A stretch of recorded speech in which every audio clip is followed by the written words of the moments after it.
Well, hello, hello, hello, and a very happy St. Patty's Day to all of you. I thought I started off with some good old-fashioned Celtic music. You might remember this track from Boondock Saints, which is one of my favorite movies. But for now, I'm going to turn off the music, or perhaps I'll just slide down the volume a bit. If you're in the chat right now, let me know you're alive. I'd love to hear from you. Today is a very special day. I hope your St. Patty's Day was filled with the goodness of the Lord, and I hope your bellies were full of points after point after point after point of Guinness. I'm gonna let a few more people come in. Oi, well hello there, Aja Smith. Nice to see you. I hope you're enjoying this day. And I hope you don't get mad at me for appropriating Irish culture. I've got this shirt on as well. Top of St. Patty's Day to you, David Gray. I apologize for catching you off guard, but you know, it's a very special day today. We're going to go over a lot of different things. We're going to have a great time. Fantastic Automatic, I'm glad to see you. And how dare you? How dare you accuse me of cultural appropriation? Oi, all right, that's enough of that. I'll see how long I can fake this stupid accent. Let's see who we've got in the chat today. David Gray and corned beef. I haven't had any corned beef, but I will tell you what I do have. I've got a pint of Guinness for the occasion. As a matter of fact, you should all have the same, but I know that not all of you are into a nice thick stout the way I am. Hello, Felicia Killens. What do you mean what's happening? What's happening with you? Are you not in the spirit? Too much Carlton.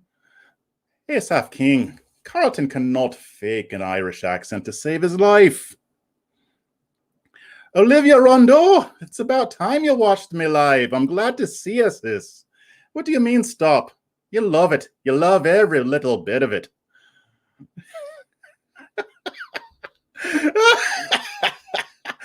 Aaron, yes, a black leprechaun. This is going to be lit. Yes, it will be lit, as the young ones say.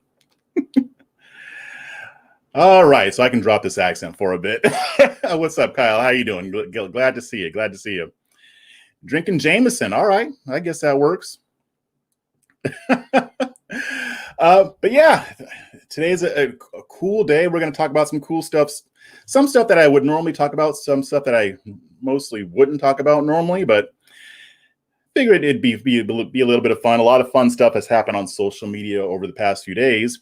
But before we get started, just want to let you know to please subscribe. If you haven't subscribed already, please share this video right now. Just hit that share button. That'll help me quite a bit, and I really appreciate it. I want as many people watching as possible. So share, and subscribe if you haven't already. If you want to support my work, there are links in the show notes. The links to where you can make a one-time donation at these links here, or if you want to sign up for my locals.com community so you can get access to members-only content that I'm going to be putting up there. I've already been working on it. So it's only $5 a month, $4.99 per month, less than a pint of Guinness, actually. So, I mean, I won't use a Starbucks reference because the Guinness makes more sense. But yes, please, I really appreciate it. And we've got some cool stuff to talk about today. We're going to talk about Cardi B and Candace Owens. I rarely talk about, actually, I never talk about Cardi B. So I think this will be my first time to really talk about her. And we're going to talk about that little Twitter battle between her and Candace Owens. I'm going to talk about, obviously, Steven Crowder's, to borrow an SJW term, his problematic video that he put out, or at least a segment that he did. We are going to talk about the issue at hand that was in that video as far as Black farmers go. I'm going to give you a little bit more context on that. And then I wasn't planning on talking about this, but usually I don't use 4 topics, but I want to talk a little bit about the mass shootings in Atlanta.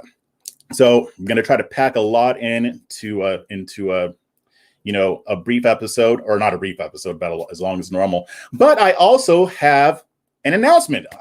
You probably see me on Twitter. I'm going to be having a very special live stream on Friday evening at 8 o'clock Eastern Standard Time. I'm going to have 2 guests, and they're both going to be awesome. You're going to love it. It's going to be like, this will be what people have already been asking for this. So now I'm giving it to you. So I'm supposed to announce who those 2 guests are going to be. And those 2 guests are people who I will mention at the end of this live stream. So let's get to it. And since you're live, you can't fast forward and see who it is. Okay. So, all right, P-Dog, now, why you got to do me like that? Like, come on now. As a brother who's half Irish, I concur with Olivia. See, y'all are just hating. That's what's going on here. Y'all are jealous because you guys can't fake the accent. You haven't watched Boondock Saints enough. That's the problem. You watch a lot of Boondock Saints, you come out of that being able to fake a good Irish accent. So it would be better if I had watched it recently, but I haven't watched it in a while, so I need to fix that. Jennifer, how you doing? Jennifer, I'm going to mess up your name, Bequanye, but hopefully I didn't jack it up too bad. Klein Noir, we'll see. We'll see who it is. So first, let's talk about Cardi B versus Candace Owens. Part 2. This was quite entertaining. And like I said on Twitter yesterday, like, this stuff is like, I don't tend to focus on it because, like I said, it's like watching Jerry Springer on Twitter. It lowers your IQ a little bit. It's not very edifying, but it is entertaining as hell. It is hilarious. So obviously people are going back and forth, and, people are speculating as to who won that exchange. And realistically, I mean, who you think won is going to fall along political lines, right? If you're more of a conservative, you think Candace Owens won. If you're not so much, then you think that Cardi B won. Now, my take is that Cardi B won hands down. And it may not be for the reason that you're thinking. Now, I'm not saying that she won because of substance, right? Because if you notice, the first attack was really Candace Owens going on, I think it was Fox News, and talking about how Cardi B degraded herself and degraded women and sex and all that when she performed WAP at the Grammys. And, I mean, a lot of that I actually kind of agree more with Owens on that, because I'm not really a Cardi B fan. I'm not really into that. I wouldn't want my daughters to listen to her. But I mean, if people want to listen to her, that's fine. I don't think that she signals the end of Western civilization, nor do I think that she represents Black culture. She is not Black, but the reason why she's put up as representing Black cultures is because she practices a Black art form, hip hop music. But as you've heard me say before, I think that people like Candace Owens and the rest of Black Conservative Inc. uses Cardi B to kind of represent Black culture when she doesn't really represent Black culture. And to their audience, they don't really know this. They think that because she's popular, that somehow she's an idol to Black people. And I'm sure some people idolize her. You have that with any celebrity. A lot of white people that idolize her too. But here's the reason why. When Candace Owens said what she said, Cardi B won.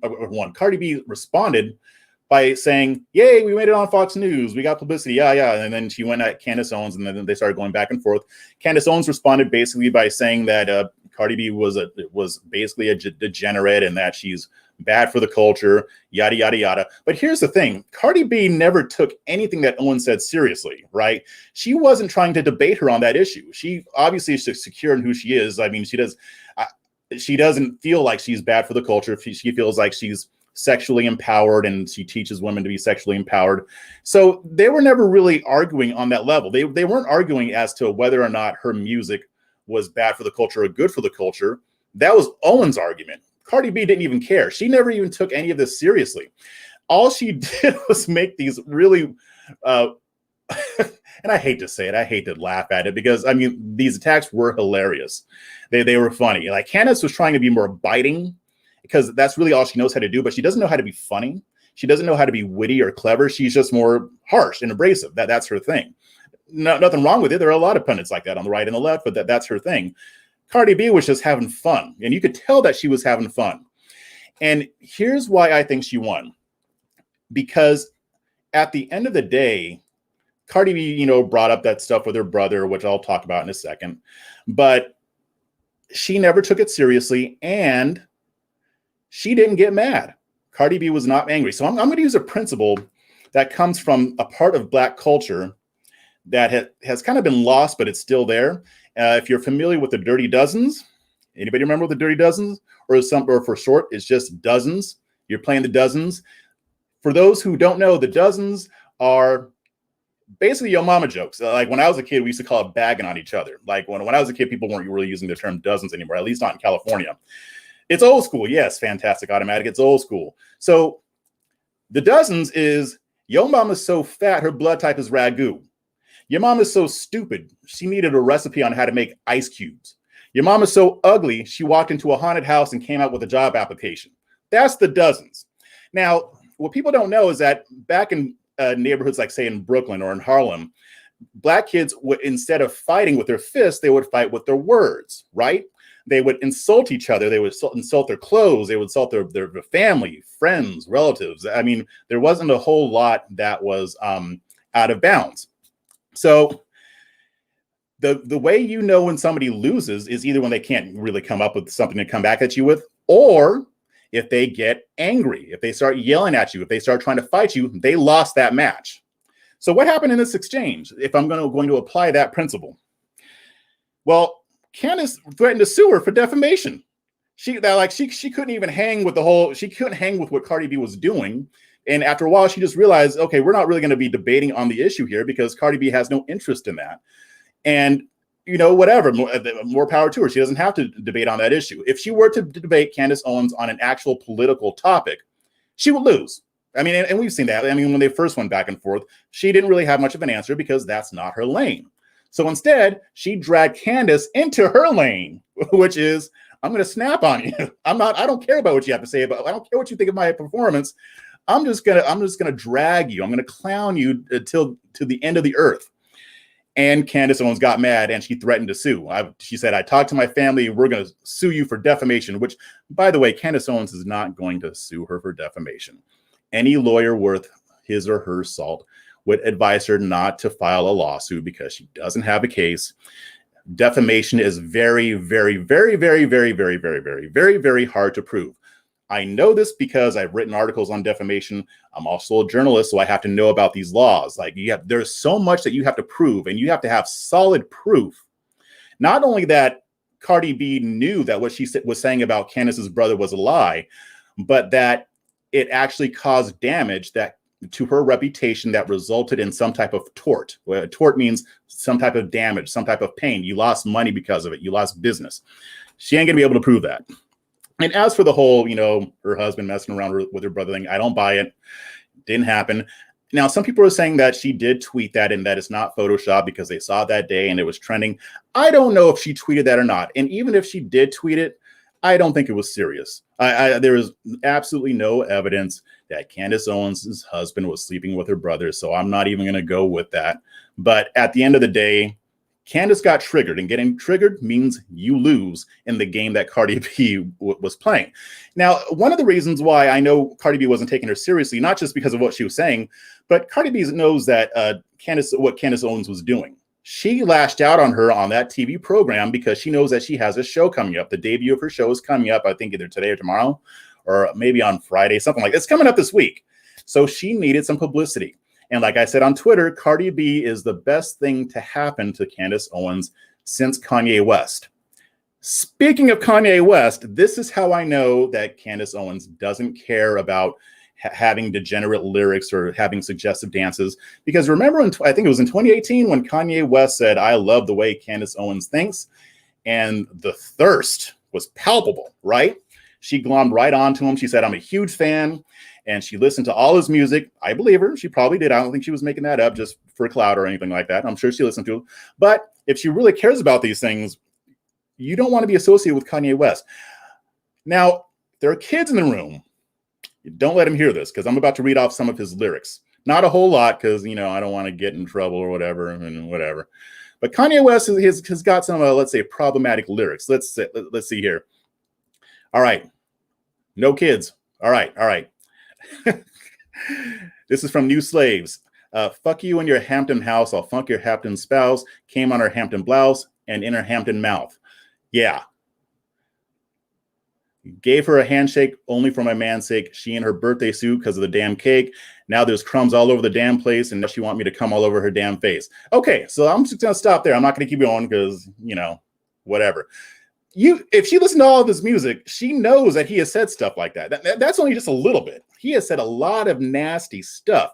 And this is what Sonny Johnson brought up when I was on her show a couple weeks ago. She's like, you can't say that you're so concerned about whap, whap, whap when you're listening to Kanye West. So that's pretty much all I wanted to say on it. That's my take. I think Cardi B won that battle because she wasn't playing the game that Candace wanted to play, but they both benefited from it, right? I mean, Cardi B responded because she knows that if she responds, she's going to trigger Candace Owens, who was only mentioning her for clout in the first place. So they were both using each other to play to their base, basically. So it was entertaining. It was funny. And hopefully I never have to witness something like that again. Let's see what you guys are saying in the chat here. I really hope there were no kids listening to that. All right. Nobody won that shitstorm. You know who won? Twitter won. All right. Twitter won. You do Scott's accent, I'll be even more impressed. I used to be able to do Scottish. I don't do Scottish that well. Okay. Oh, you're Jenny the Libertarian. That's who you are. Okay, sweet. All right.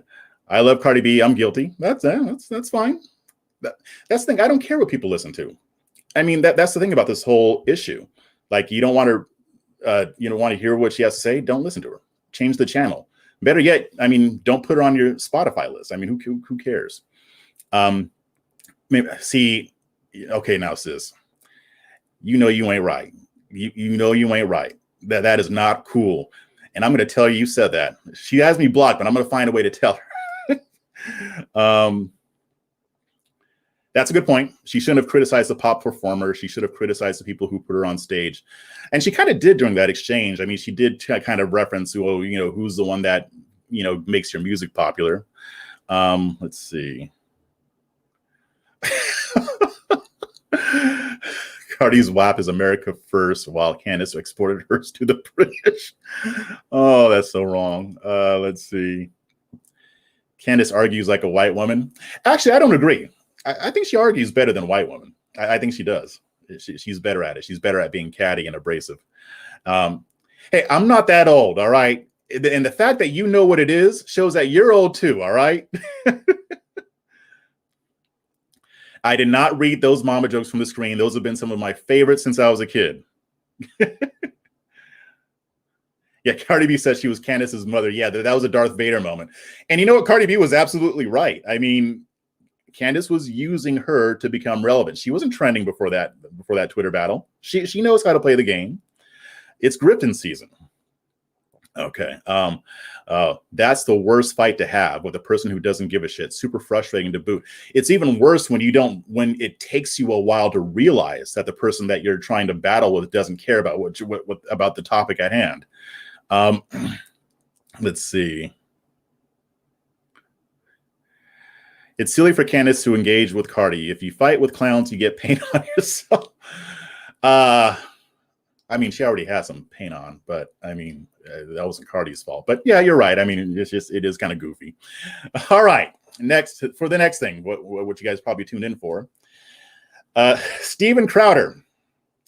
Now, he is getting some criticism for a video that he did, and I'm going to play it for you in a second. But this is an issue. And, you know, it's funny. I was really mad about it yesterday. And today, I mean, I wrote an article about it. I didn't go as hard as I thought I would. I'll probably go a little bit harder at him in this video. Before I even do it, you know, I don't know him personally. I met him once here in Austin a couple of years ago. Seemed like a decent guy. I mean, Kira Davis has said that he's a decent guy. I don't know what he was thinking with this video. Is he a racist? Maybe. I don't know. But it's also possible that he's not a racist and he did something stupid. And that brings up a question. Can you unintentionally do something racist? I'm going to answer that question in a little bit. But first, I want to put this video up. And I want you guys to judge for yourself as to what you think of this video. Just for context, Steven Crowder was doing a segment with some of his co-hosts about the part of the COVID-19 relief bill that gives grants to Black farmers to make up for discrimination that the government sanctioned in order to set black farmers back behind white farmers. So let me go ahead and pull that up here. Yeah, right. You're not 31. I don't believe you. Your dad used to say it. Yeah, that's what they all say. Anyway, the dozens do predate me. So people weren't calling it dozens when I was a kid. So I'm not that old. All right. So let me go ahead and bring up this video right quick. All right. Brace yourself. I don't know where you find this many farmers of color, but they did. And $5.2 billion are being allocated exclusively for colored farmers. Farmers of color, roll the tape. We begin today's show looking at a major provision in President Biden's $1.9 trillion COVID relief bill that aims to address decades of discrimination against Black, Hispanic, Native American and Asian American farmers who've historically been excluded from government agricultural programs. The American Rescue Plan sets aside $10.4 billion for agriculture support and allocates about half the funds to farmers of color who are, quote, subjected to racial or ethnic prejudice because of their identity as members of a group, unquote. The U.S. Commission on Civil Rights confirmed as long ago as 1965 the U.S. Department of Agriculture discriminated against black farmers, but little was done to address the problem. 100 years ago? Yeah, most happy about the new policy, these people. So, yeah. I'm gonna buy a plow, man. I'm gonna plant that corn. Go get a John Deere. Barack Obama, mother. I'm the president of plowing that ass. You. I thought the last thing they would want to do is be farmers. Wasn't that a big problem for hundreds of years? Yeah. Isn't that why Arsenio Hall called himself the urban man's Johnny Carson? I think so. Yeah, I don't know. Are people lining up out in the middle of cornfield, Iowa for new dunks? How would you prove this, by the way? Like, how would you prove that you've been discriminated against? You don't have to. You just Well, I didn't get that loan. Sir, you had no credit. Well, that should not have stopped me from getting the loan. I planted a Hennessy tree, but it's not growing. Well, technically, it did grow, but that shit ain't XO. I put it in the ground. I planted a VSOP XO tree. I'm getting into some niche esoteric cognac humor, motherfucker. Don't white people just go to their neighborhoods and build urban farms and ruin their communities? Isn't that what how it works? In Detroit. Turns out the soil content, there's a high level of meth. Yeah, crazy. Whoa. Wow, I didn't know. That and teeth. There's random teeth littered everywhere. And by the way, pain in my arugula. All right. So what'd you guys think? I will confess that I did laugh a little bit at that on the president of plowing that ass. But the rest of it was pretty egregious. Like, so, I mean, when I saw this, it's like one of those things, like, if you ever watched Dave Chappelle's stand-up, and I think it was his stand-up from Killing Them Softly, that was the title of the show that he did. It's a while ago. And he just said, you know, sometimes things are just so racist that you don't even get mad. You're just like, damn, that was racist. That's what's going on here. Like, and I don't know what the hell he was thinking. And here's the thing. I mean, they're obviously against black farmers getting this money. But I saw somebody in the chat said, what's his position on it? He didn't really give a position. Obviously, he's against it, but he didn't say why. He didn't give any argument. And that's far too common on the right, especially with this issue. So that's why I'm going to talk about that after I cover this part of it, because it's important to know what they're disagreeing with. But here's the thing. If you look at what was going on there, I mean, that was very reminiscent of minstrel shows that they used to do back in the day. Very reminiscent of like Amos and Andy, stuff like that. Now, here's the thing. Was he intending to be racist? I don't know. And like I asked before, is it possible to do something racist unintentionally? Yes, I think you can. And I'm going to give you two reasons why. Two stories. First one, when I was younger, I worked at a food distributor when I was in my mid-20s. And an exchange student from Italy came to do some work for us as well. And we got to know each other. And one time he just dropped the M-bomb. He just dropped it with hard R and everything. Now, he's from Italy. They don't know how the dynamic of that word here. So I had to explain to him, don't use that word and I explained to him the history behind it. And he apologized and he didn't use the word anymore. I'm glad he said it around me and not around some other black people because he might have come up missing. But the same, like, was what he said racist? Yeah, he dropped the N-bomb. That's a racist word. And he may not have meant it in that way, but that word is racist. Now, I understand that there, black people use that word in a way that's not racist. I'm not talking about that. I'm just talking about like the hard R. I'm talking about the actual use of the word. But he wasn't doing it on purpose. He didn't know what he was doing. Another story, when I was in college, there was a man in my class, a little bit older, but he was from South America. Now, I'm not sure how long he'd been living in the States, but not that long. But he spoke decent English, but he was talking to the class about something, like the teacher called on him. And he said, he said something about, do Negroes do this or do Negroes do that or whatever. Now, he was from South America. So how do you say black in Spanish? Negro, right? So somebody must have pulled him aside and talked to him after that class, because on the next session, he apologized to the rest of the class. Now, I didn't really care because I knew there was no indication that he actually meant it in a racist way. He just didn't understand the dynamic. Now, Steven Crowder is a little bit different. He's not from a foreign country, right? But I've noticed that a lot of white folks don't really understand what's racist and what's not. On the other hand, he still should have known better. So whether he's racist or not, I can't read his mind, but I can say that video was racist as hell.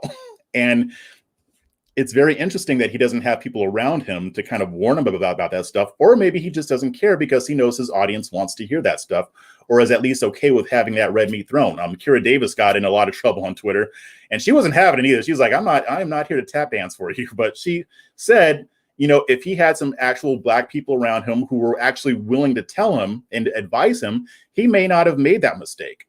Now, do I want him canceled? No, I'm not down with cancel culture. However, it doesn't mean that we can't and shouldn't call it out. And the thing is, there's the obvious objections, right? Well, what about when black comedians make fun of white folks? Well, I've got something for that ass too. Give me 1 second. When black comedians make fun of white people, I'm going to go you one better. What about when other white comedians make fun of black people and it's not an issue?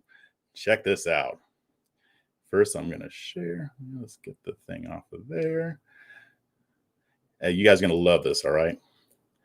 I'm just going to play a little snippet of it.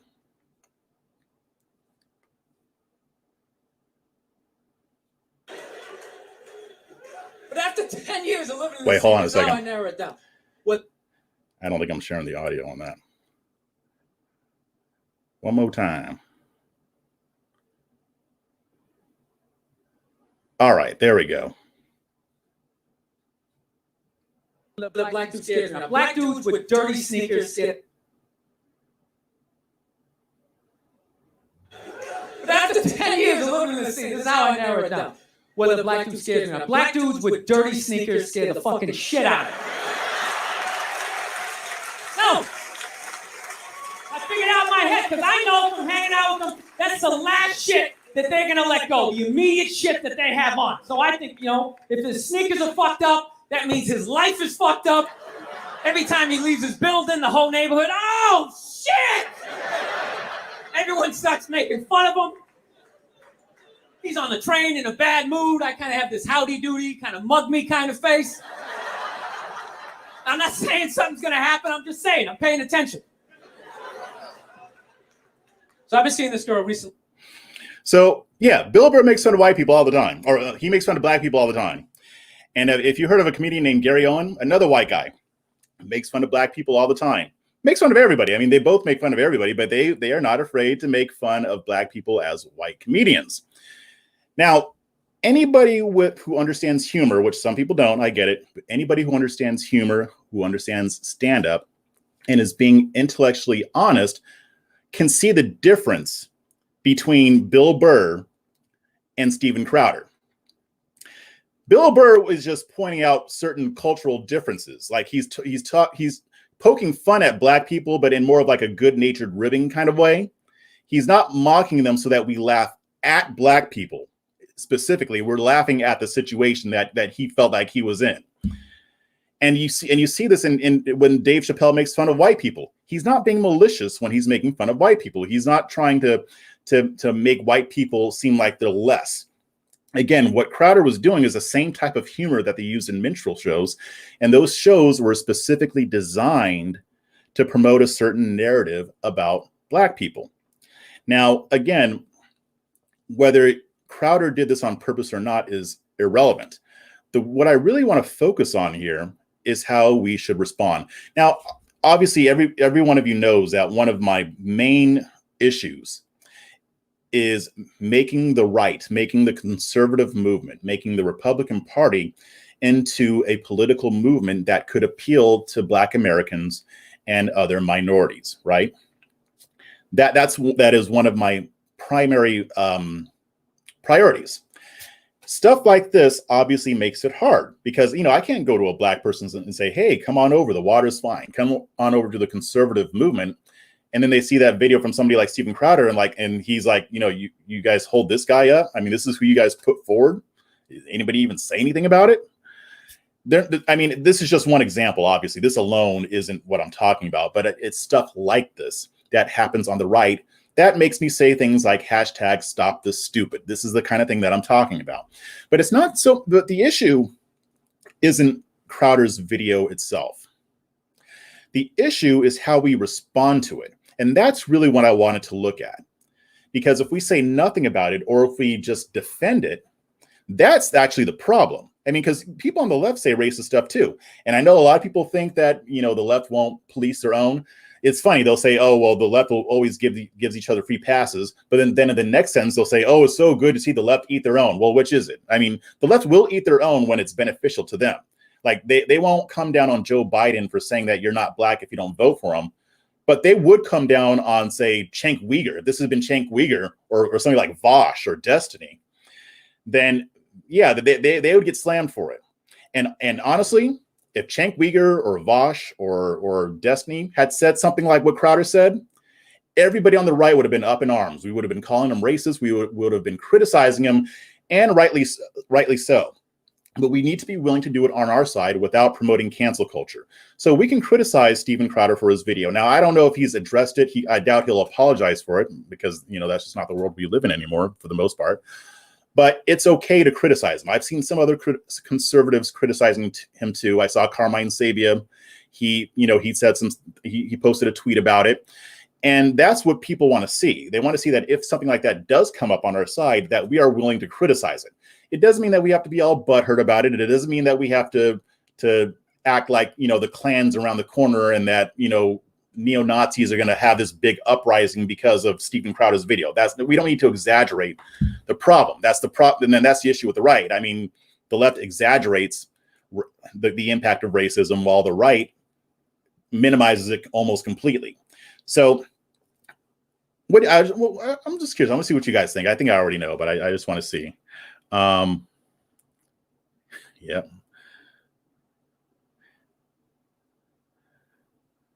Let's see. Yeah, one thing I did say is that the only thing that was missing from that bit was blackface.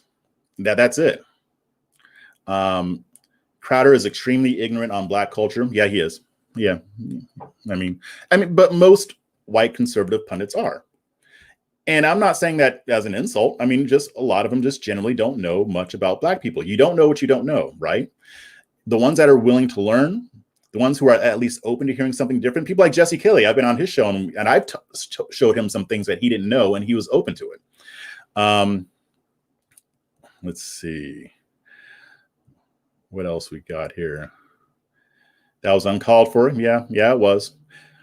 And I don't know if that skit was planned or that was just sporadic, or I don't know how their show works. I haven't listened to him in a long time. I used to listen to him quite a bit, and I remember him saying some edgy stuff, but not a whole lot that would really cross that line. Let's see. There really is no consensus in our society what it means to be racist. That was pretty bad, though. You're right. I agree with that, but that is only because the fringes on both sides get the microphone. So you can't really define it when one side is saying racism is everywhere and white people are just waiting to kill Black people on a daily basis and yada yada yada. But then you have the right who says there is no racism. Like they have a really high bar for what racism is, whereas the progressives have a very low bar. If you're white and you read the wrong way, they'll call you a racist.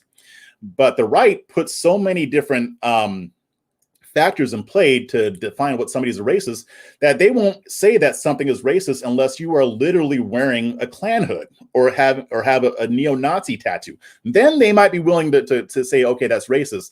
Unless, of course, it's some regular person doing something on the left, then they'll always say it's racist because it's the other side. So the whole thing is just a huge mess. But there are sensible people on both sides of the aisle who can really come up with more sensible definitions of racism. And I think in general, people do. I mean, I think in general, people may have slight differences on what they feel is racism, but it's not as polarized in real life amongst normal people. But I do wish that element was more mainstream than the fringe. I mean, because the fringe on the right will say that there was absolutely nothing wrong with Crowder's video, and they would defend it, and they would come up with all kinds of arguments to defend it. So there's still work to be done, but I did like the fact that I didn't see a huge outpouring of people defending him. 5 years ago, that wouldn't have been the case. What else we got? A lot of times Crowder uses satire and jokes to point out hypocrisy with various issues. And I can understand that because I do the exact same thing. But with something like that, I mean, and I get he's from Canada. He is from a different country. I said that he wasn't before. He actually is from Canada. I'm not sure at which age he moved over here. But I mean, it's still close enough, right? I mean, Canada's like America Junior. It's like Diet America. He still should have known better with that. And plus, I don't think all of his team is from a different country. I think they're American. Bill Burr is hilarious. I think he gets a pass because his wife is black. But here's the thing: when he did that stand-up routine that I just showed you, I think that's when he was dating his wife. But people didn't know about that. They just see a white guy up there making fun of black people, and then that they thought it was funny. Yeah, Bill Burr is hilarious. I'm starting to like him even more. Let's see. I would love to talk to Crowder. But I don't hate him. I'm willing to give him that benefit of the doubt. Now, if he comes out and he starts defending this, like, oh, there was no mistake, then I'm like, okay, well, yeah, he's not really serious. So let's keep going here. You all underestimate how much black folks hate Skamala and Jim Crow Joe. Well, maybe. I mean, I think a lot of black people are more agnostic on Jim Crow Joe. Like, I don't think they love him or hate him. They just didn't want Trump. Dave Gray, I never really knew a black person until I entered the U.S. military. I've heard that story many times. I recently did a panel with Felicia, who's here. Ross Schumann, he didn't really know a lot of black people until he entered the military. And he talks about his experience on that panel, the video that we did a couple weeks ago. So definitely check that out. What even did Candace Owens do? Are you late? You got to wait for the replay.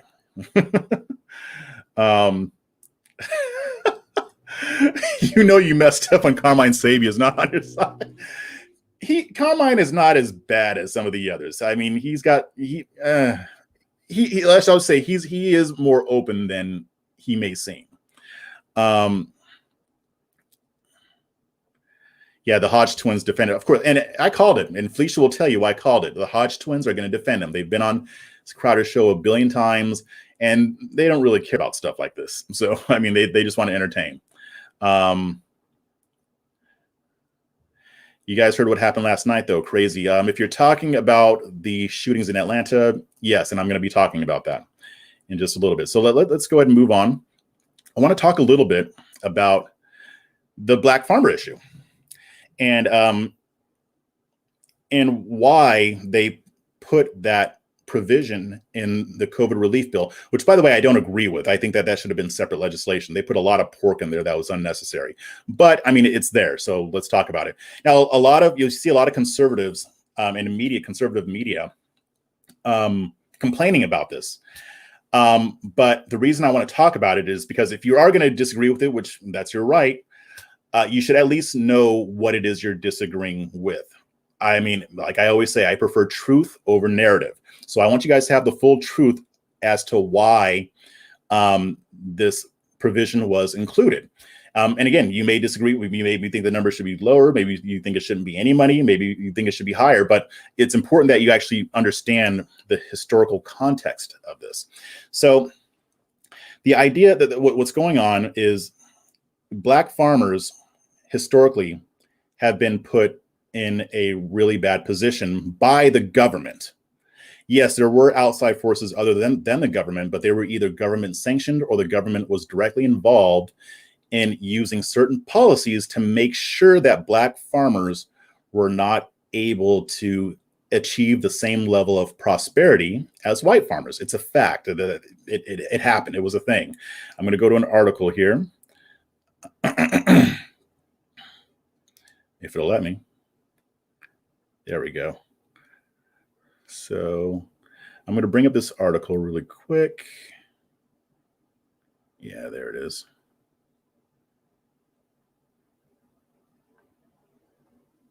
Come on. Oh, I have to do this. Sorry about that. Okay. So this is an article in Successful Farming. I don't think that's the one I wanted to look at. That's okay. Basically, and this article is in the show notes right now. And this part of the bill was championed by Senator Spartacus, Cory Booker, and some others. And it's designed to enact some reforms that would basically reverse the impact of the policies that the government put into place. Like I said, to deliberately to set Black farmers back. At the turn of the century, going into the early 20th century, about 15 acres of land was owned by Black farmers. Now it's about if I remember correctly, about 1.96 million acres owned by Black farmers. So between that time period, all that land was lost. Now, some of it was lost because of migration. A lot of Black people moved from the South to the North because they didn't want to keep dealing with the Ku Klux Klan, who was very much in power then. They didn't want to deal with the Jim Crow laws. They didn't want to deal with other forms of description or of discrimination. So they left. So some of it is because of that. Others is because they decided to sell it. So some of that is legitimate.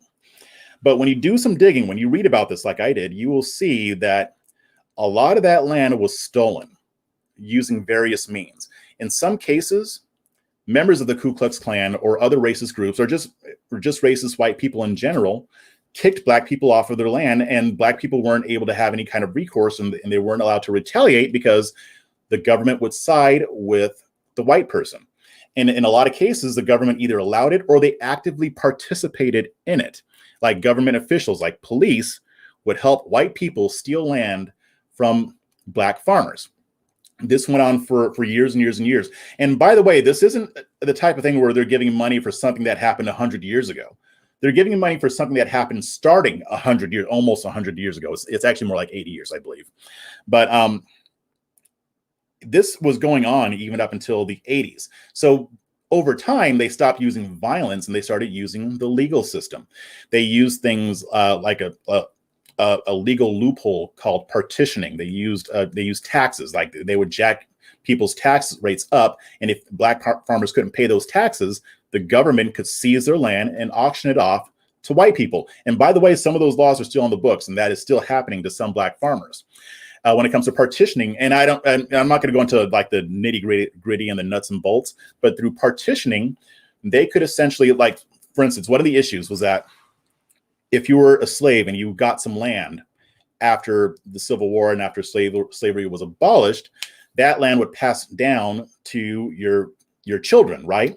But if you didn't have a last will and testament, then all of your kids would have an equal claim. That the land would be divided up equally because you didn't say different in your last will and testament. Now, a lot of Black folks didn't really understand the legal system because how could they? And on top of that, a lot of them didn't have access to lawyers because lawyers were expensive, and lawyers had to also be willing to work with Black farmers as well. So there were a lot of reasons why a lot of Black farmers back then died without outlining their estate planning through their last will and testament. So that created a situation where, let's say you have 5 kids and you have like say, let's throw it out there. Let's like say 20 acres that's divided up equally. Well, there were certain loopholes and certain legalities that would allow if one of the kids decided to sell his portion, let's say to another white farmer, he buys the land, but now that he owns part of that land that was passed down, he could use the legal system to sell all of the land out from under the people who were there who didn't even know that it was being sold. Now that's a whole process that can be done. But the thing is, these black folks could not fight back because they didn't know the legal system and they couldn't afford to hire an attorney. And a lot of times it was done without their knowledge. They didn't find out until they were actually evicted. So these are only just a few examples. There are a lot more that I read. I mean, there were just so many, I couldn't even get through them all. So the government set up these laws for that purpose so that they could be exploited to disadvantage black farmers. If they hadn't done that, black farmers would have been on more equal ground with white farmers. Or at the very least, if they weren't, then they couldn't say it's because of the government that did it. But the fact is the government did do it.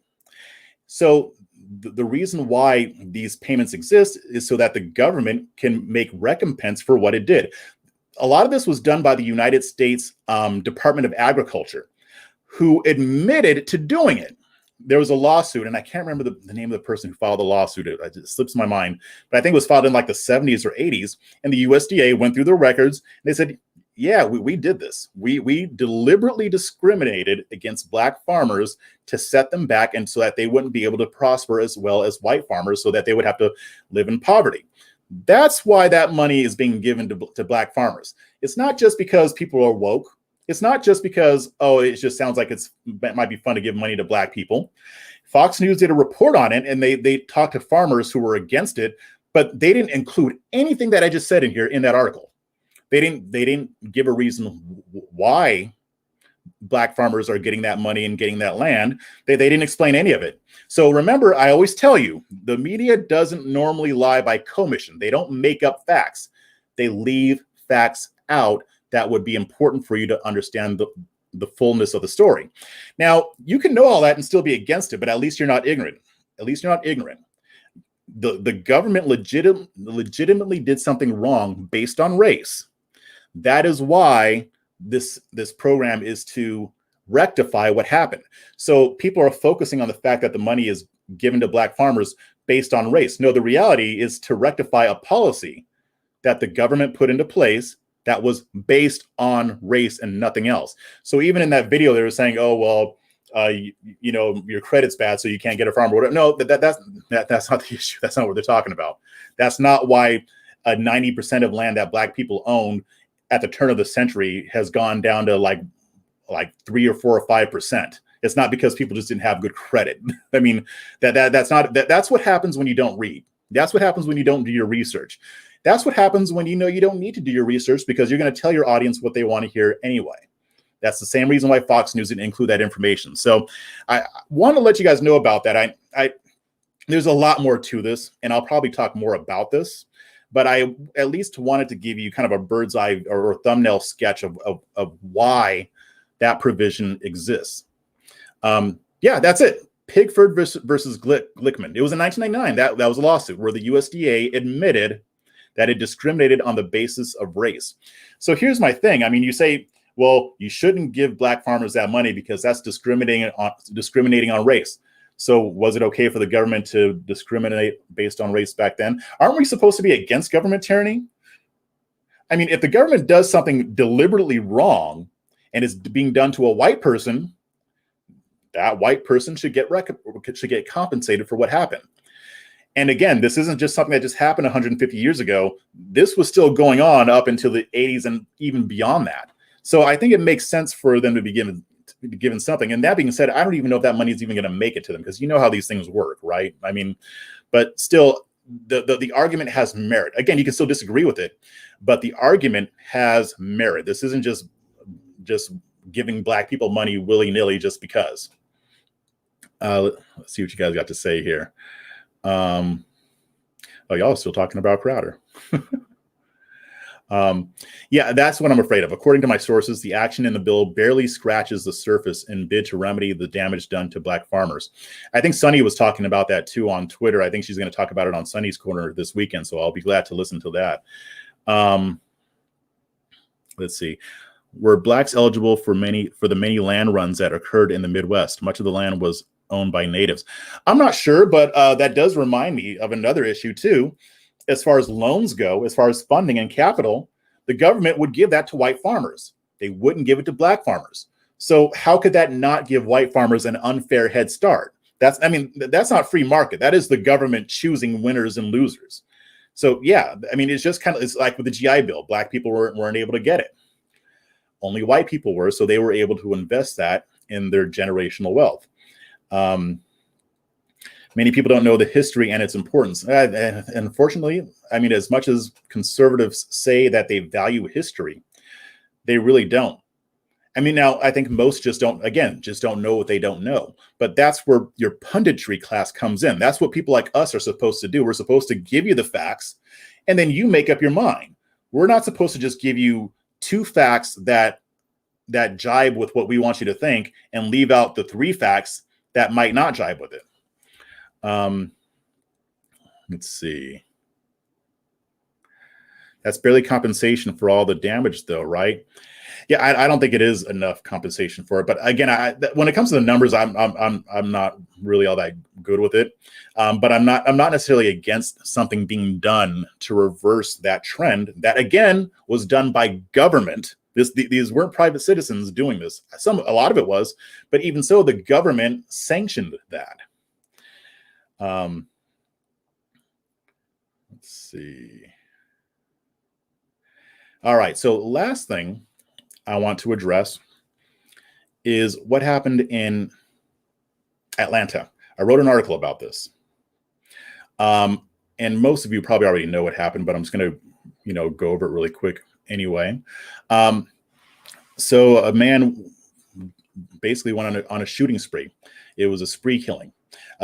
I think that the technical term is spree killing because he traveled to different places to kill people. A mass shooting is when you kill multiple people in one location. But when it's multiple locations and you shot people at different locations before you get caught or before you stop, that's a spree killing. So either way, he killed a lot of people at 3 different spas.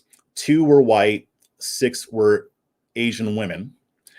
And, we saw how the media was already kind of trying to twist it into a racial narrative.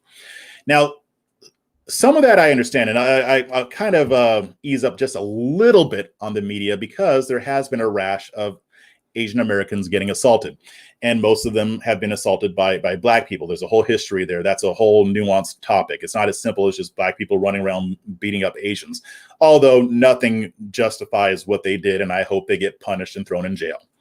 But with this particular incident, the way the media was trying to frame the narrative was interesting, as always. So if you looked on Twitter, let me pull up my article here. I've got the fact that these people were trying to blame, guess who? Guess who they tried to blame for the spree killing? You know who they tried to blame. I'm not going to play around anymore. You know who they tried to blame. They tried to blame Trump. It's Trump's fault. Trump is responsible for all those deaths. So on Twitter, I saw this, and I don't always, write these types of articles, but it's kind of just disgusting when people just try to weaponize a tragedy like this. So you got this one here, Bob Lynch. Remember when Trump's buddy Robert Kraft got busted in a Florida massage parlor, yada, yada, yada. Well, now we got incels shooting up Asian women since Trump spent a year calling it the China virus while getting his daughter patents there and made his hats. So when the guy was captured, this is what they were saying. Oh, it was a white guy, so he must have been inspired by Trump. No evidence at all. No information. They just said, oh, it's Trump's fault because he called the virus a China virus. So that means that people go out and kill Asian people. Next, there's no happy ending for Robert Aaron Long after his mass shooting in Georgia. But one thing I can tell you categorically, oh no, this is somebody who was talking about, was kind of countering that narrative, saying that he had never voted in an election. and he had no registered political affiliation. So that was already an indicator that this guy wasn't motivated by race. Next, Robert Aaron Long arrested for mass shooting in Atlanta area that killed six of them being Asian women. Of course, he's white. No stretch of that investigation of social media posts will show he's a Trump supporter. Wait for it. I think they just bad grammar there. So they thought he was a Trump supporter. A few hours after yesterday's shooting targeting Asian Americans in the Atlanta area, Trump went on national television and ranted about the China virus. Aaron Rupar, who is a lying piece of shit most of the time, I don't think it's a coincidence that Trump spent the better part of a year using a virus as a slur against Chinese people, while hate crimes against Asian Americans spiked by 150%. Now then, we know that the same thing happened with Muslims after 9/11. Nobody blamed Bush. The thing is, these are being done by stupid, bigoted people. They would do it regardless of what Trump said. We have called viruses by the country of origin or the area of origin for years and never had to worry about this. But when Trump does it, all of a sudden it inspires hate violence. But here's the thing. Here's a problem with their argument. It was completely false. Completely false. Trump had nothing to do with this. So you know why the guy did it? You know why the guy went and shot these people? He's already told the authorities. The reason why he allegedly committed these acts is because he was a sex addict. And he felt that this was a way to kill that temptation to get busy. He was a sex addict. That's it. But even before that, even the mayor was promoting the racial narrative. But even his roommate confirmed it. So from CNN, the roommate who spoke on condition of anonymity said he lived with Long Long is the name of the shooter. He lived with Long for several months in summer 2020 at a transition house for people exiting rehab. He declined to identify the transition house or say which state it was in. Long didn't talk about his addiction, the roommate said, but had seemed to be doing better by the time he left the transition house. The roommate said he hadn't been in contact with Long in a long time. Long seemed to have self-hatred, the roommate said. And the roommate said he never heard him say anything racial. So, wasn't Trump's fault, wasn't conservatives' fault. This guy had some issues. He had some mental health issues. They caught him, and now he's going to jail. But the far left never lets a good crisis go to waste. So now that they realize that they'd been wrong and probably disappointed at being wrong, now they're pivoting towards gun control. And now we're going to see that debate coming back up again, I'm sure. And I'm sure I'll be talking about it in future videos. So see what's going on in the chat here before I sign off.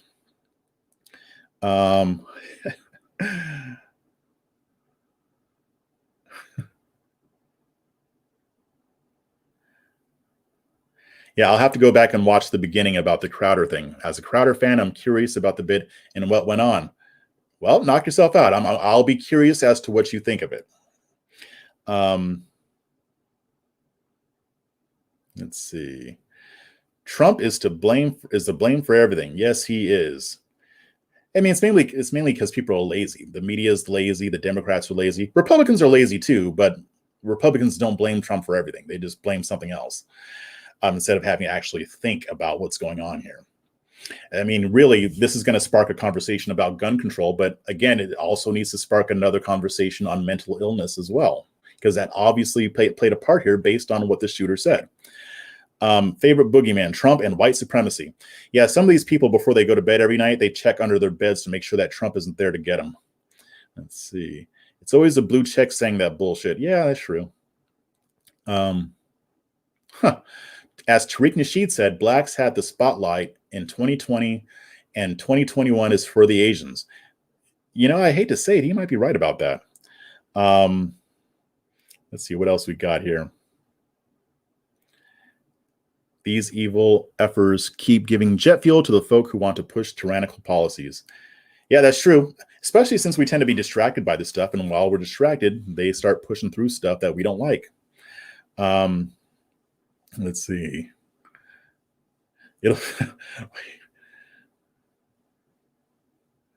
See, now that's just wrong. Cardi's WAP was too much. He had to shoot some nuggets off. Oh God. It'll be toxic masculinity next. Yeah, I mean, the left is going to try to muddy this conversation as much as possible. I mean, they're going to use it to push their agenda. That's what they do. Oh, goody, more gun control talk. Yay. Yeah, well, you know, we haven't had a good gun control debate in a while, so I guess we're overdue. Let's see. Are you finished? I enjoyed learning about a subject I didn't know much about. Thank you, and look forward to your next vid. Thank you. Good.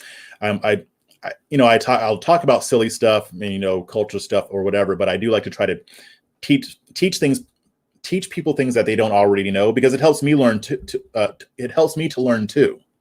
So yeah. Let's talk about Utah trying to ban porn. I didn't even know about that. I'll have to look into it. We can't talk about mental illness because that's actually going after the problem. Yeah. And that's kind of sad, isn't it? You know, I hate to close on a negative note, but it just seems like with a lot of these problems, neither side really wants to solve them. They don't really want to do anything about it. You keep the problem going and you can use it to get elected and to stay in power. So I am going to leave it there. Oh, wait, no, I have an announcement to make, don't I? What you guys were waiting for, the announcement. My two guests on Friday at 8 o'clock Eastern Standard Time. My two guests that I'm going to have is, wait, by the way, did I mention that you guys should subscribe and share this video too? That would really help me out. That'd be great. All right, my announcement. Panel on Friday. It will be myself, along with the Queen, Sunny Johnson, and another Queen, Kira Davis. That's right, Kira Davis and Sunny Johnson on the same live stream. Kira already told me that I'm not going to be able to get a word in edgewise, and I wouldn't have it any other way. That's already what I planned out. I figured that having those two on, I'm not going to need to say much. I might just sit back with a pint of Guinness and let them drop those truth bombs. What I want to talk about, I'm still kind of figuring out what I want to talk about, but I really want to go into their relationship coming up as Black conservatives in the conservative movement, being media figures. I want to talk about what they experienced. They're good friends. I mean, they've known each other longer than I've known either of them. So the back and forth should be awesome. But I also want to talk about some of the things that are going on in the conservative movement when it involves Black conservatism, socialism. There's a host of topics that we want to talk about, but I really want to focus mostly on how they came up and what their experiences were like and where they want it to go going forward. So I think this will be a really good show. I am really looking forward to it, and it's going to be awesome. So go ahead and tell your friends now. It's out in the ether, and I'll be sure to tweet about it as well. But again, thank you for showing up. Again, please share this video. I appreciate all of you. You're the reason I do this. So until next time, keep your minds free.